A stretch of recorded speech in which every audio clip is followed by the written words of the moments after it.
I just want to talk about the election in America that just happened last week and why the Democratic Party got blindsided.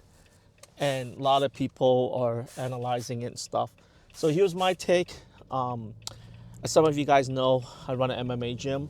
So I train people to fight. And I also read a lot of strategy books. I'm I'm also an entrepreneur. Like I started many failed business, and I also work in the marketing department. Uh, my current job is that I am a web and graphic designer and a social media manager. Okay, so content creator, social media manager, and so um, I think a lot about like why things happen, how does it happen, why, what are the predecessors to it, why it happens, can we analyze from it, can we learn from it, right? And so a lot of people are, when I train people to fight, I always tell them that you lost 3 seconds or three moves before then, okay? And as you get better in the game, you start to be able to predict things. And I honestly believe that the Democratic Party, a lot of people on the left, they got blindsided because they were in an echo chamber, right? And so the echo chamber is so loud that they thought the world was like them. They thought everyone thought like them. Even now, you have people in the Democratic Party getting so angry with America, with Americans. Like they're so angry, right? And they don't understand why it's happening. So a lot of times, it's execution, it's strategy, but sometimes it's in the climate. People are just not happy. So, I'm a male, and thank goodness I'm not in my 30s or 20s, because if you're a male in your 20s and 30s, you would think the world hate you right now. Like literally, you think the world hate you right now. And even now, as a male in my 50s, it's tough out there, right? And here's the reason why. If you're a red pill, you will understand this. Men build society, men build civilization, okay? And then the women will manage it, okay? And a woman can be a female energy, like feminine energy, right? And so masculine energy, aggressive, go-getter, take no for an answer. So let's just think about human evolution for a second. So let's just imagine 2,000 years ago, right? And what's more than likely if you have 1,000 females and 1,000 men? What's more than likely, which group more than likely will venture out of their tribe if the tribe is starving? Which group will travel extra 100 miles to look for food, right? And so what happened is men build civilization. But once there's a moment, once there is contentment, once there's enough food, then men tend to we tend to like scale back. We tend to don't manage as well. We tend to like look for new ventures, new opportunities. And so someone said this, okay? They said that if we stop advancing as a society right now, all of us will be pretty good. I'm not talking about the third world country. I'm talking about like in America. Like if you're hungry and you have a good stable job, you can just go to Walmart, go to Dollar Tree, go to Dollar General and just buy something, right? The wealthiest king from 300 years ago couldn't even live like a poor person in America. Air conditioned, getting in a car, elevator, probably almost all the disease that was 300 years ago that will kill you are no longer around. Microwave, etc. So what happened is there's an echo chamber going on. I'm going to segue a little bit. If you want to exploit an organization, a corporation, a movement, you look for the people surrounding the leader. A lot of times we want people who think like us, who move like us. And if you're very insecure, your entry, you bring people in that will be your echo chamber, right? And what happened is you feel very comfortable. And if you are a strategist, you see if there's any fringe element or if there's any independent thinker in the organization. Because if they don't, in a very small window, small period of time, that organization, that corporation will collapse. And it will collapse just like that. It will collapse very quickly.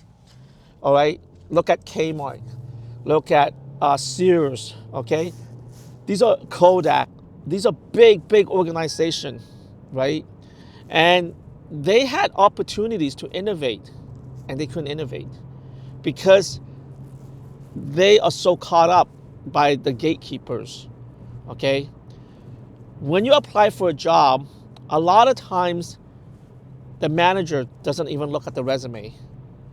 HR or the secretary look at the resume, right? And HR or the secretary may not have a very good understanding of what is required from that job, especially if the job is very scientific, if the job is very high level thinking, etc. Right? So I'll give you an example. Prior to getting this job, which pays really well, I went to like a lot of job interview. And some of the questions and some of the stuff that people asked me to do was so stupid. And on top of that, I knew it was ridiculous. I mean, I was getting getting interviewed by people who had no clue what I was talking about. They were looking at my portfolio, my design, and they couldn't ask one question about my design or my thought process. And they asked really stupid questions. They were so concerned about me fitting into their culture. And I look at their culture and it was just all the same people, right? So I'm not saying you to hire someone who does not work well in the corporation, or someone that's mean, or someone that's not enthusiastic, or someone that is hard to work with. I'm not talking about those. I'm talking about someone who just an independent thinker, okay? And it's very hard to find independent thinker. A lot of us want validation. We want validation. We want to feel good. We want other people to say we're on the right path. We're on the right track, right? And it takes a very secure person to keep on forging forward. And if you look at the Democratic Party, not just Democrat, but just a lot of political group, watch what they say about themselves, about the middle, the group that's in between, and the opponent, okay? Watch the interview. A lot of times they do not bring up valid point. They will just attack the messenger, okay? So, let's get back to my point. If you want to build a strong organization, if you want to build a cutting edge business, let's just say your business have 100 employees, make sure you have at least 10% of your employees who are forward thinker. Don't worry if they don't fit into company's culture, okay? There's an overemphasis on company's culture. If you look at people who innovate, they were loners. They didn't have a lot of friends. They were outcasts. They were doing things on their own, okay? If they thought like everyone else, we wouldn't have the innovation that we have now. So you want that fringe element, and you want that fringe element, and you want to support it. At the same time, you want to give them a little bit of leeway. They may not fit in the corporate culture or the culture of your company because maybe they're so preoccupied thinking ahead. So that's the fine line. On top of that, you got to think of the canary in the coal mine. So just in case you don't know what that is, a canary is like a type of bird. And what the miners used to do is, before we had carbon monoxide detectors, they will have these canaries, right? And they will have them, right? And if the canaries start dying or start chirping really loud, it means that there's carbon monoxide poisoning, or they have a hard time breathing, because canaries are just really sensitive, right? And so you want these fringe element to kind of like figure out what's going on. You want to observe them. They're like your antennas, right? And a lot of times you're so myopic. So I'll give an example. About a year ago, I went to a job interview with one of the largest denture companies. I think they're the second or third. And the pay was really good. It's like 70,000 and up. And I applied to be the graphic designer. And the person who interviewed me was HR and somebody else. I forget who they are, but right away I knew they didn't really know what they're talking about. And we started talking, and I was trying to like, show that I was different. So I said, yeah, for the last 6 to 8 months, I've been using AI. I've been using AI to like develop workflow, create marketing strategies, create graphic design, etc., etc. And instead of asking me to explain, they just started poo-pooing, saying, oh, AI, you mean fake videos? I thought it was just to create TikTok videos. They didn't understand. And they shut me down right away. And I was going to tell them, listen, you probably have over 100,000, 500,000 dental imprints and archival records. If you can get AI to analyze these dentures and these dental imprints, then you can figure out a blind spot.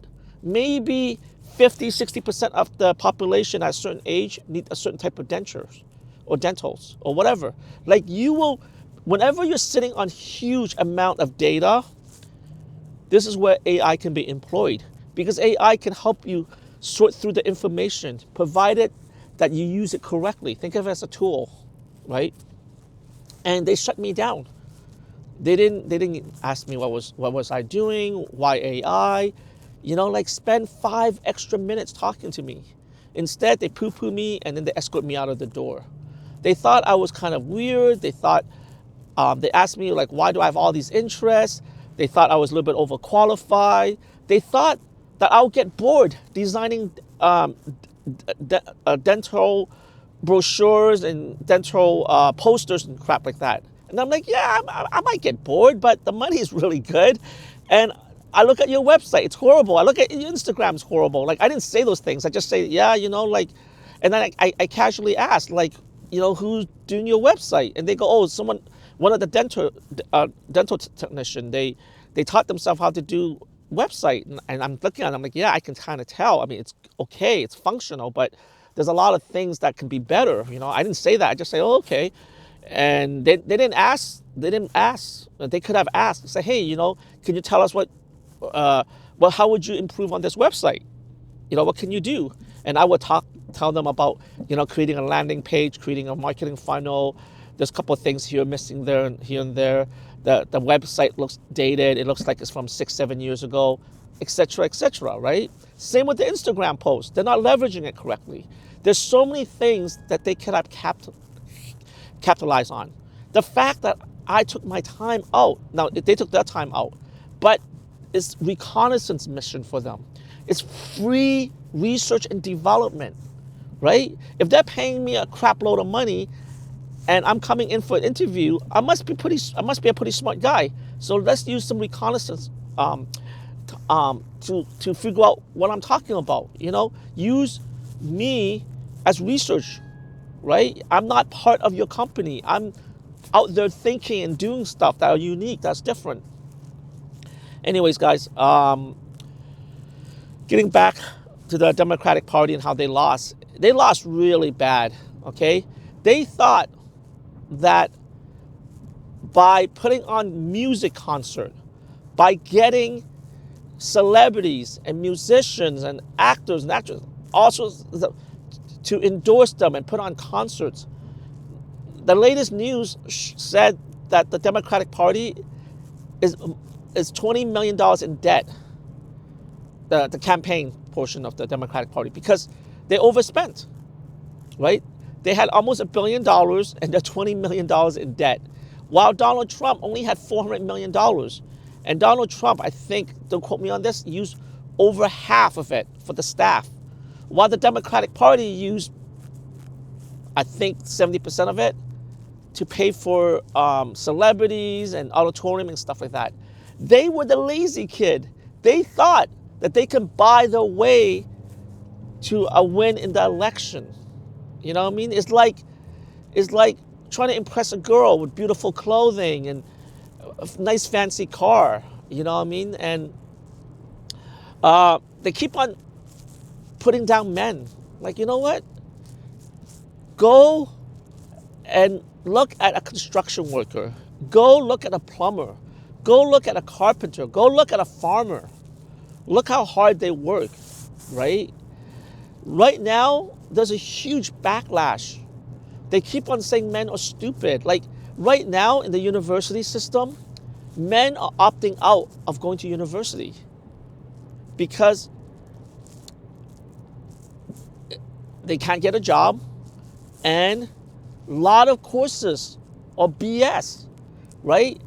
Guys like Bernie keeps on saying America needs more education. No, they don't. You have made it like you need an education degree. You need a bachelor degree. There are a lot of things that doesn't need a bachelor degree, but the university offer it. So as an employer, I can't tell who's good or who's bad. So now they use it as a benchmark. Anyways, guys, it's getting dark. I got to shoot videos earlier. I don't want to talk in the dark and stuff, but I want you guys to understand that you got to figure out who the gatekeepers are. You got to figure out if the company are surrounded by yes men. You got to figure out other companies have a huge echo chamber. And if you are their direct competitors, or if you're trying to break into the market, you got to analyze. Don't worry if the company's big, because sometimes it's a fake castle. It's rotten on the inside. They don't even know what they're doing sometimes, right? And a lot of times, the bigger the organization, the more busy work it is, and the more yes man. And people operate on politics, and they're so afraid to step out of line because they're getting paid so much money, right? And they're getting vacation time and all these things, and they don't want to rock the boat. And as a CEO, as a business owner, you got to go and find independent thinker. You got to find people who are super intelligent, super creative. And you got to go and figure out where they are. And you got to bring them into the fold. And you got to incorporate them into the company so that you can utilize them as your antenna, as your R&D. A lot of times people think R&D is technology or hiring the smartest guy. No, sometimes there's so much innovation out there, and sometimes these guys are just like waiting to be discovered or waiting to get hired, right? And if another thing that happens is this, a lot of times people will get a hiring committee to hire. And if you look at the hiring committee and everyone thinks the same, let's just say there's 4 people in the hiring committee, right? And they all think the same. Well, they're going to hire the 5th person who thinks just like them, right? And so let's just say you want somebody super creative, and none of you guys are creative. Well, you know what's going to happen? You're going to hire someone who's not very creative, but who can speak your language, who make you feel comfortable, who make you feel not insecure.